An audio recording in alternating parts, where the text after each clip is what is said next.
Oke, assalamualaikum warahmatullahi wabarakatuh. Selamat datang di channel ini. Dan ini gue pakai iPhone 13. Gue pengen bahas apa aja sih kelebihan dan juga kekurangan iPhone 13 ini, dan apakah menurut kalian itu masih worth it atau tidak di tahun 2024 ini. Oke, mungkin yang pertama kita bakal bahas kelebihannya. Oke, untuk kelebihannya kita dari segi layar. Untuk segi layar sendiri, gue itu suka banget untuk desain layarnya. Itu ada poninya seperti ini. Kemudian fiturnya juga, untuk fitur layarnya itu 60 Hz. Itu bisa menjadi, tergantung menurut kalian, itu bisa jadi kelebihan ataupun kekurangan. Kalau kalian nyamannya pakai 60 Hz, itu mungkin bisa jadi kelebihan. Kemudian untuk fitur kameranya di sini sudah support 0,5 ya guys. Nih kita lihat fitur 0,5-nya itu sudah tersedia untuk iPhone 13 ini. Kemudian ada mode profesional di sini. Ada mode profesional, kita bisa, dan juga ada mode malam. Kita coba testing mode malamnya ya. Kita coba untuk mode malam ini kita gunakan tanpa lampu. Nih, coba kita testing. Nah, seperti ini. Ini tanpa lampu ya guys. Kita coba potret di sini dengan waktu 5 detik. Bagaimana hasilnya?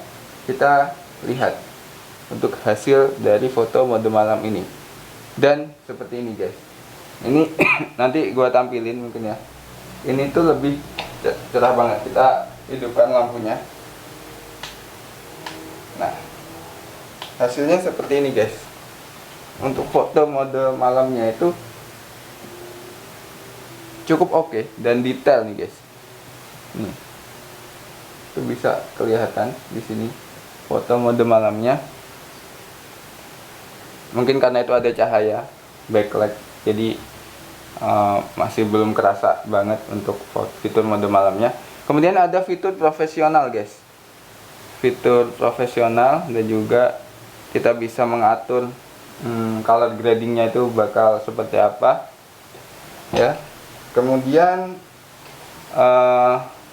kamera depannya kita coba. Nih, kamera depannya itu cukup oke juga nih guys. Ya, jernih lah. Kita coba. Tuh, untuk kamera depannya ya masih oke lah. Oke.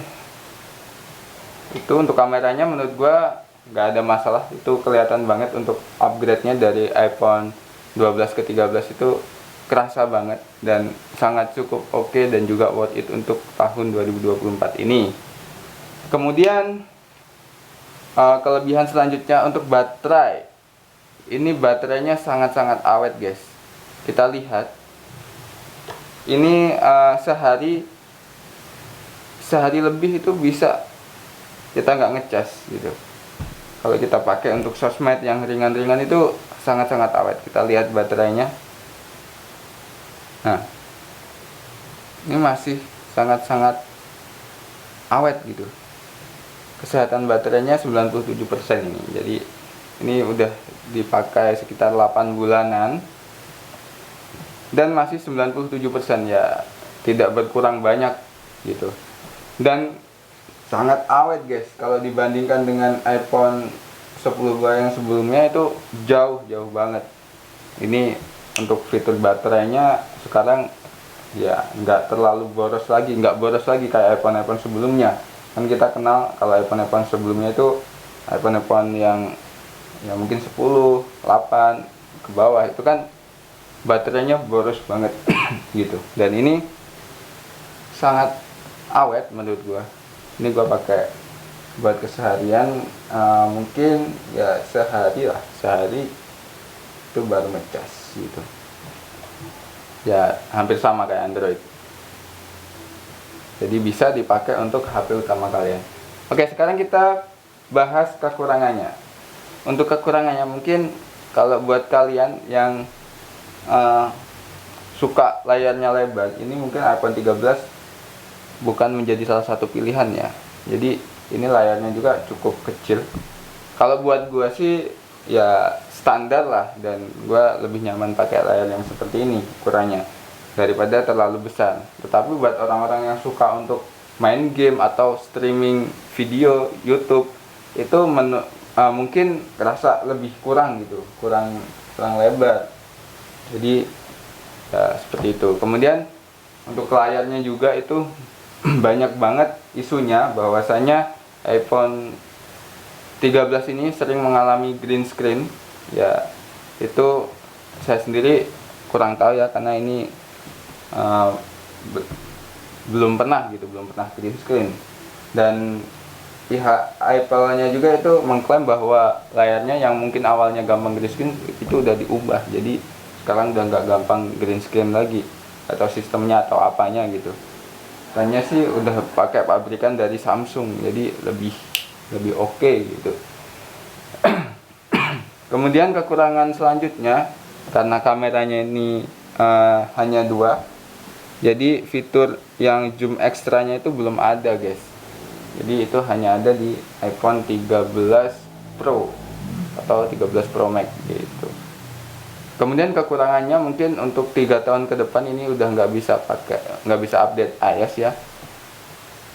Namun untuk iOS 18 nanti itu iPhone 13 ini tentunya masih bisa. Dan tahu nggak, di iOS 18 itu ada fitur AI-nya, sehingga mempermudah penggunanya dan lebih canggih dan juga lebih terbaru lah gitu. Kemudian untuk kekurangan kedua mungkin dari segi warna ya. Dari segi warna ini buat teman-teman yang sukanya warna-warna mewah itu mungkin kurang tersedia untuk di iPhone 13 ini, tidak tersedia. Kecuali kalau di iPhone 13 Pro yang versi Pro itu oke lah, tersedia gitu untuk fitur layar. Kemudian audio guys. Ini audio menurut gua sangat worth it ya. Kita tahu di iPhone itu tidak pernah mengecewakan kalau soal audio ya. Soal audio itu nggak pernah mengecewakan. Kita coba testing audionya. Oke, kita pakai YouTube saja ya, atau apa? Ini baru di restart ulang, jadi belum terinstall. Intinya masih oke banget untuk audionya ya, sangat oke, nggak bakal mengecewakan lah untuk iPhone ini soal audio.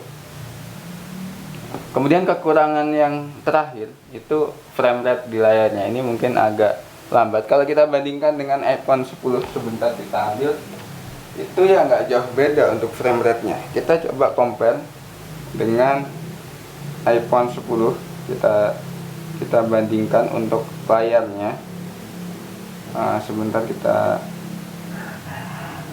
lihat, kita bandingkan.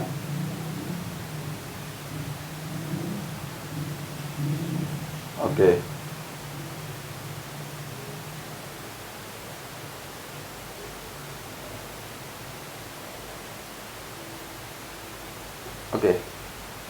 Ini gua ada iPhone 10. Coba kita bandingkan dengan iPhone ini 13. Untuk frame rate layarnya mungkin nggak bakal kerasa ya, tapi untuk ukurannya juga nggak jauh beda ya sih. Ini karena hampir sama ukurannya. Coba kita lihat, bandingkan untuk kecepatan layarnya. Dan ini, nah, ya hampir sama lah, sama mungkin seperti itulah. Ini karena gua pakai ini jadi kerasa agak susah gitu. Intinya untuk fitur layarnya juga itu belum ada upgradean untuk frame rate-nya ya, masih di 60 Hz gitu. Oke, mungkin itu aja video kali ini. Thank you dan nonton sampai akhir. Jangan lupa like, comment, dan subscribe, dan sampai jumpa di video selanjutnya.